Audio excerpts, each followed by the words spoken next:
spoilers. Duh.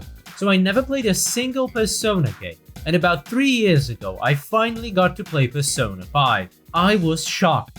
The whole experience is just so coherent and wholesome that to this day, I believe it to be the greatest discovery I made in 2019. Pretty late, I know. And naturally, one would think that maybe previous installments are just as awesome, right? That's how I got to try out Persona 3. And so, this is how my tutorial went there.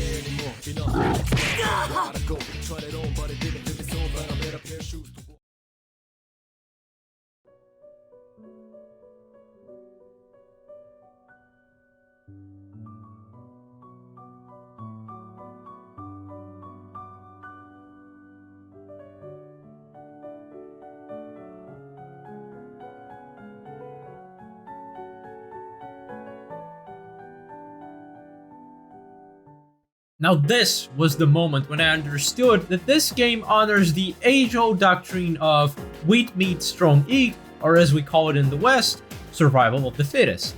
So I tried again and barely beat the thing. Little did I know, this is not the first encounter where getting a proc at the right time is a make it or break it.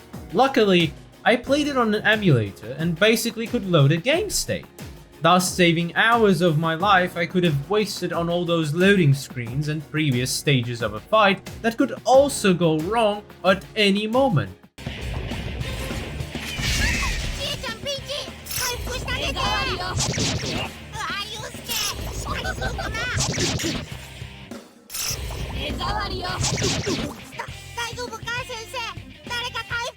Never before in my life have I felt so powerless in front of a random number generator. I can't even begin to imagine how bothersome it was for the people who played it as is to clear the game on hard with this level of randomness. Before I proceed bitching on, let's just start again, shall we? Welcome to Persona, a game where for some reason your friends consider you to be a worthy leader when you just force them to sweatshop through every battle with 1 HP just so you have an extra day to date your waifu. And they just keep asking you to patch them up, but you silently refuse them for hours even though you might have full mana, just like in real life when your company has enough resources to do it twice but rushed, and not once but properly. Please don't hire me as a manager.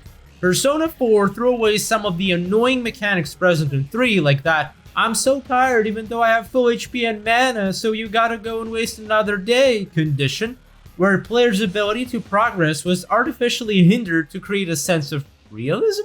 But in reality, this is done to enforce a tempo that will suit the game's progression, obviously. Now you can just go and blast everything in a single day, provided you have good enough strategy and win conditions.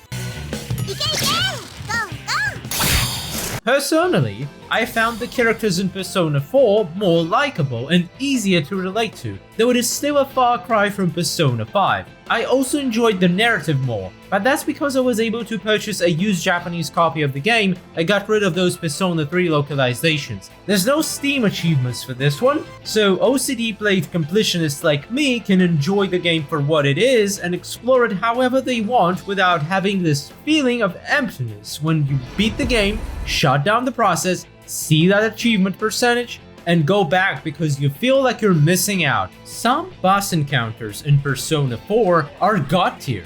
That said, some parts would be most certainly censored these days, like that part where you kick the shit out of some alien baby.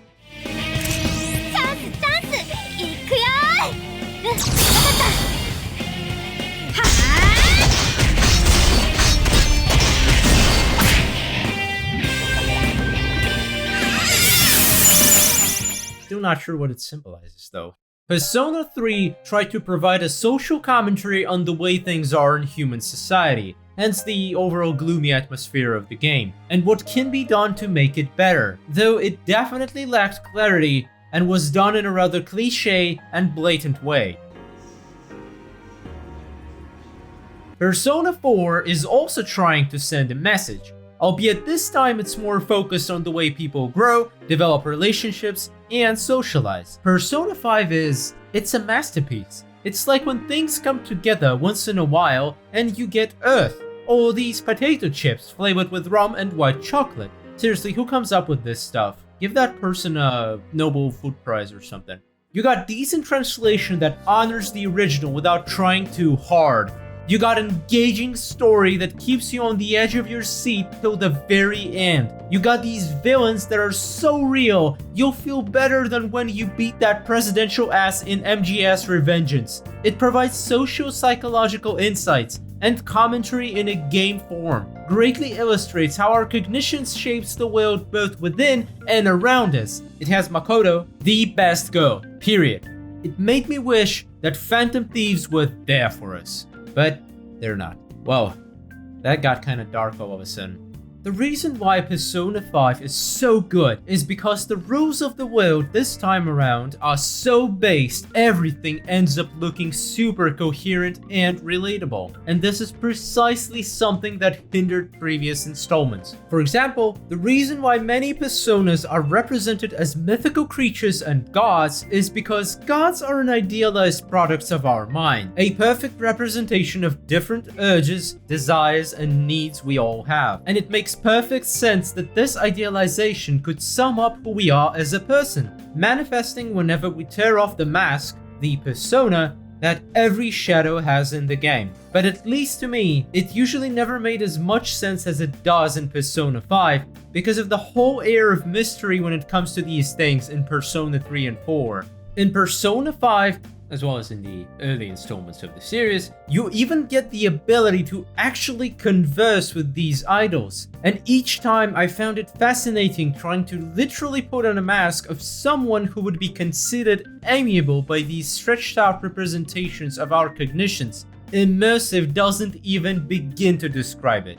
The act of summoning your persona also has a lot of connotations to it. In Persona 3, you literally had to blow your persona brains out style. And the act itself was an almost dystopically Nietzschean in killing your former self to find your true self. But in Persona 5, the mask metaphor fits better, because psychologically speaking, we all adopt different personas throughout our lives, and all these masks are a part of what makes a strong ego. The act of swapping a mask points to that multifaceted side of our existence and the fact that we as human beings have a possibility to become whatever we want. The whole concept of palaces is also mind-blowingly well put together, and unlike the previous installments, it actually makes sense that in the end we end up opposing a representation of collective will. Albeit you still need to either consume the protagonist of Shokugeki-based anime, or have a decent stack of pineapples or crab hot pots to live to tell the tale. This game, in terms of narrative, is a historical monument, no less. And then Persona 5 Strikers came into my life. I ended up refunding the game because it had no Lu Bu in it. Even Dota has Lu Bu now, come on. I cannot even fathom what has to go on in your head to come up with a Dynasty Warriors game set in Persona universe. Somebody please, give that man a promotion. The action is smooth. The combinations are mind-bending.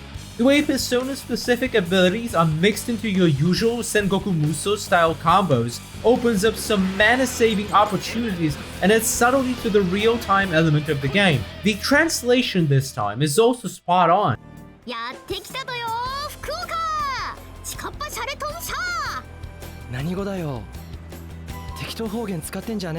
Aside from this one context-based mishap I encountered.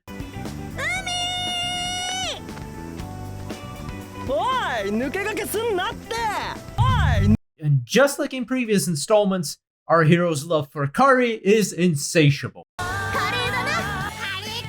Once you've beaten the game and feel too good for this, go ahead and try Ultimate Mode, where a single fairy can one-shot your Mara riding ass like nobody's business. To dumb things down literally, here's a sudden footage of me screwing up the unscrewable puzzle.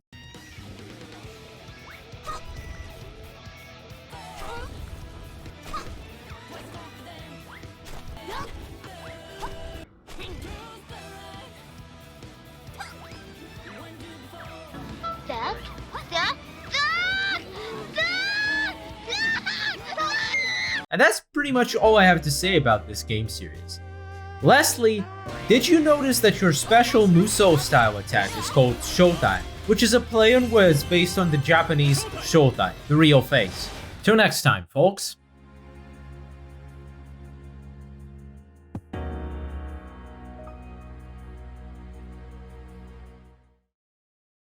So here's a little something for those of you who stayed, or basically forgot to switch to another video.